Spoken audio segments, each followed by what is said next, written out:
Alright, today we are going to talk about how to use page 10 of the Earth Science Reference Table right here. The inferred properties of the Earth's interior. So inferred meaning we're making an inference based on our observations, and Earth's interior as an inside. And yep, this is page 10 of the reference table.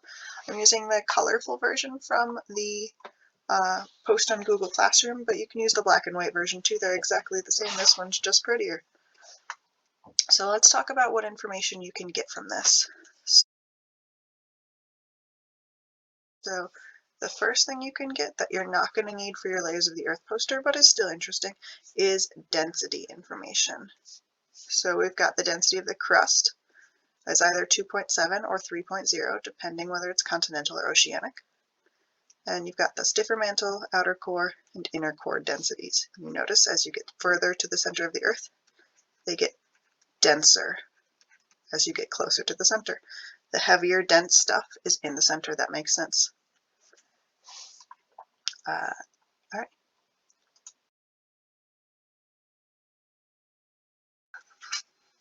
The next set of information we can look at on here is the pressure information. So pressure is right here in million atmospheres. So million atmospheres means it's a million times more pressure than just sitting on Earth under the atmosphere. So somewhere like right here with a pressure of 1 would be 1 million atmospheres, 1 million times more pressure than just sitting on the surface of the Earth. So for this, I like to draw lines. So I draw a line down from the Earth center to find out what the pressure is at the center of the Earth. I check over on my pressure axis, and it's a little bit more than halfway between 3 and 4, so about 3.6 million atmospheres, and we can abbreviate atmospheres as ATM, so make sure you put that million in there. Now, if I wanted to know between the inner core and the outer core, so at the top of the inner core, I follow that over, and it's a little bit less pressure because I have less rocks on top of me. It's about 3.1 million atmospheres. So this one inside 3.6 here, 3.1 here, less pressure as you go up, more pressure as you go down. Let's keep seeing that trend. So top of the outer core, bottom of the stiffer mantle, in between the outer core and the stiffer mantle. If I check that one out, it looks like it's a little bit above halfway between 1 and 2. So maybe about 1.6 million atmospheres. So that's quite a lot. These are a lot of pressure. We'll keep going. Between the stiffer mantle and the asthenosphere, we're always going to follow that dotted line straight down until we get to the line that marks our pressure.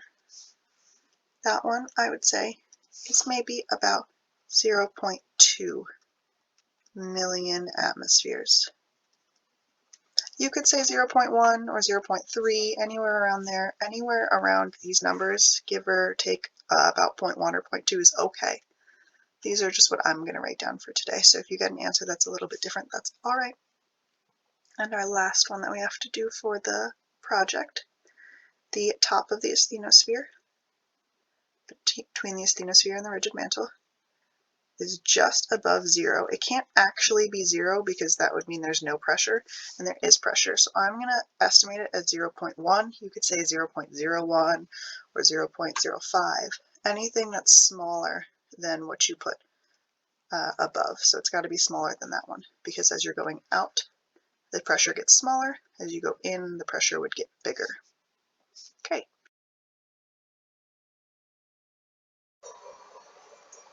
For temperature, we're going to do the exact same thing, but now we're going to be looking down here at the temperature graph. A neat feature about the temperature graph is it tells you what the melting point is as well. So here in the stiffer mantle, the melting point is really high and the temperature isn't. So this is solid because it's below the melting point. Here, the melting point is low and the temperature is above it. So this one is a liquid because it's hotter than the melting point. It has melted. This one right here, the temperature is below the melting point, so it's solid again. And you can see right here, we've got the melting point below, and so we've got that partial melting there. So if you can't remember which way it goes, it says partial melting when the black line is above the dotted line. So it's melted when the black line is above the dotted line, which you can see right there. Let me get that out of the way, and we can do our temperature numbers. So for our temperature, we do the exact same thing we did for pressure, except we go past the pressure line and stop at the temperature line, that solid black line on the temperature graph. Our temperature units are in degrees Celsius. So for the center of the Earth, it's above 6,000, a little bit more than halfway between 6,000 and 7,000. So maybe about 6,600 degrees Celsius. That's really hot. As we keep going to the inner core, top of the inner core, bottom of the outer core, in between the inner and outer core, it's still above 6,000, but just barely now. So maybe 6,200 or 6,300 degrees Celsius. So still hot, but not quite as hot. Between the outer core and the stiffer mantle, we go over, and it's right about exactly on 5,000. That one's really nice.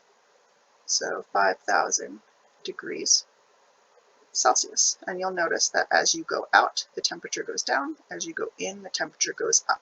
The center of the Earth, really hot, just like it was under a lot of pressure. 2 more to do. We've got the stiffer mantle, top of the stiffer mantle, bottom of the asthenosphere. You go over, and it's a little bit more than halfway between 2,000 and 3,000. So maybe 2,600 degrees Celsius. And our last one to do is the top of the asthenosphere, the bottom of the rigid mantle. This one's a little bit hard to see. I think it crosses right about there. So I would call that about 700 degrees Celsius or 800 degrees Celsius. And there's your temperatures.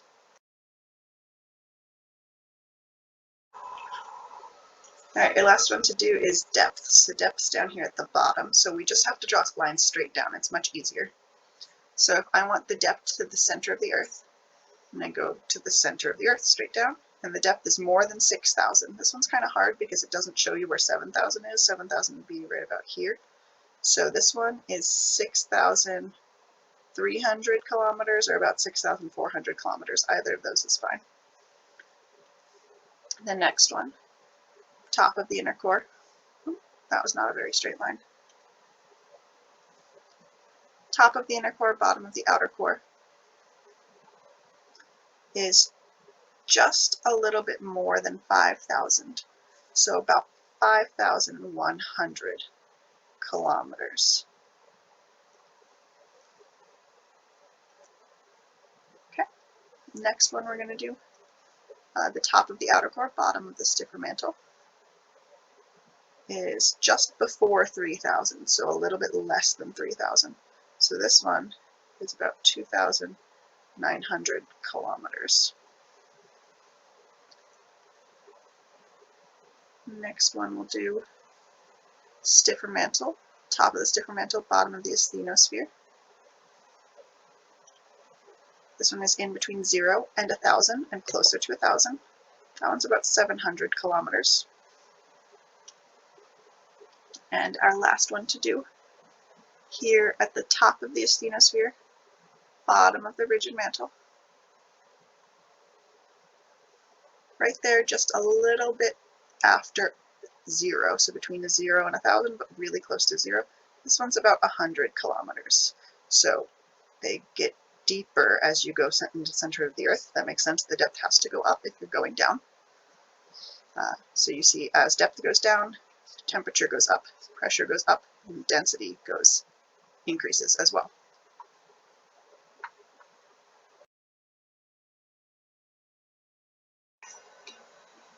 All right, my last set of fun facts for you here.